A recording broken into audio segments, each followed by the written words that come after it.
donc avec vous, Hassan Arab, cette page, vous disiez, très importante, c'est un tournant Très décisif. importante parce que dans toutes les villes d'Algérie, c'est le peuple qui va surgir et qui va manifester pour dire non au général de Gaulle, pour dire non aux ultras de l'Algérie française et de prôner un tout autre discours et de déjouer également la manœuvre du général de Gaulle à l'époque, qui a entamé une visite en Algérie à partir de Ain Timoshent le 9. Et à l'époque, de Gaulle voulait imposer ce qu'il appelait une troisième voie, qui veut dire donc instaurer un gouvernement à la solde de la France, donc une manière de vassaliser en quelque Une sorte espèce de protectorat. l'Algérie. Voilà, c'est une dépendance, c'est une indépendance dans une dépendance, une initiative qu'il a essayé dans un certain pays africains. Mais les Algériens ont vite compris ce qui se jouait à l'époque, d'autant plus que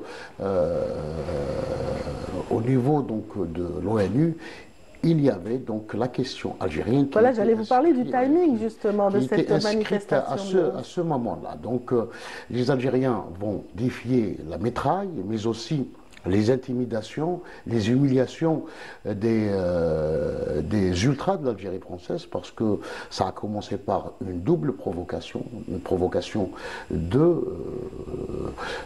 officielle, c'est-à-dire de l'État français, plus une provocation des désespérés de l'Algérie française.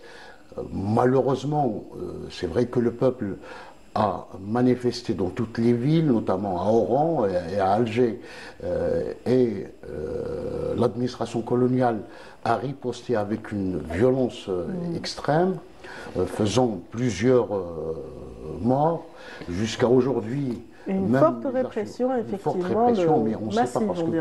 Et puis, il y avait donc les gardes mobiles, il y avait les parachutistes qui tiraient à bout portant sur les manifestants, mais également il y avait les ultras, donc les pieds noirs qui tiraient à partir donc des balcons sur la foule. Ils ont même achevé certains blessés dont les hôpitaux à Alger, notamment à l'hôpital Mustapha. Pour vous dire un petit peu, c'est une riposte désespérée, parce que du côté français, où ils ont compris que la fin du colonialisme s'approchait en Algérie.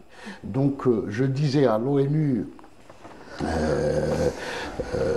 on a adopté une résolution importante le 19 décembre, donc vers la fin des manifestations, la fameuse résolution 1573, qui stipule le droit au peuple algérien à l'autodétermination. Mais il y avait, dans le cadre de cette réunion du Conseil de sécurité, comme un legs du peuple algérien à toute l'humanité, il y avait une deuxième résolution qui est également importante, qui a été adoptée pendant la même période, c'est la résolution 1514, qui stipule le droit à tous les peuples à l'autodétermination.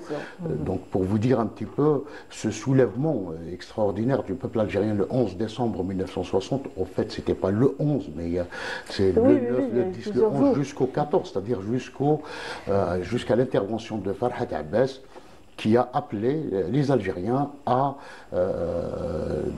rentrer chez eux, pour vous dire que et le peuple algérien avait entendu, parce qu'il réclamait déjà un gouvernement algérien.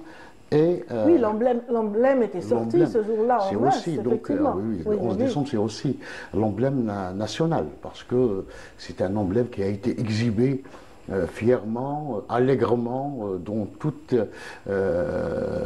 tous les centres urbains, et notamment à Alger, donc, où la nuit du 10 au 11, des milliers, voire des centaines de milliers de drapeaux, d'emblèmes ont été confectionnés dans la clandestinité. Mais ils ont été brandis, affichant justement cette volonté du peuple d'exprimer sa volonté. Et voilà, d'être indépendant, hein, d'avoir vraiment une entité propre. Il y a un historien allemand qui a suivi le déroulement de ces manifestations. À la fin, il dit voilà, c'est un bien fou politique et diplomatique pour la France à l'époque. Donc c'est une défaite non seulement de la France, mais de tout le colonialisme. D'où le terme de tournant décisif que vous citiez au début la guerre de cette de libération intervention. nationale, exactement. Effectivement, c'était nécessaire d'ouvrir cette page aujourd'hui pour marquer le coup et rappeler le martyre, bien sûr, de nos chouhada. Gloire à nos chouhada. Éternelle, effectivement, voilà. Comme vous le dites. La reconnaissance. Voilà, en reconnaissance à tout ce qui nous ont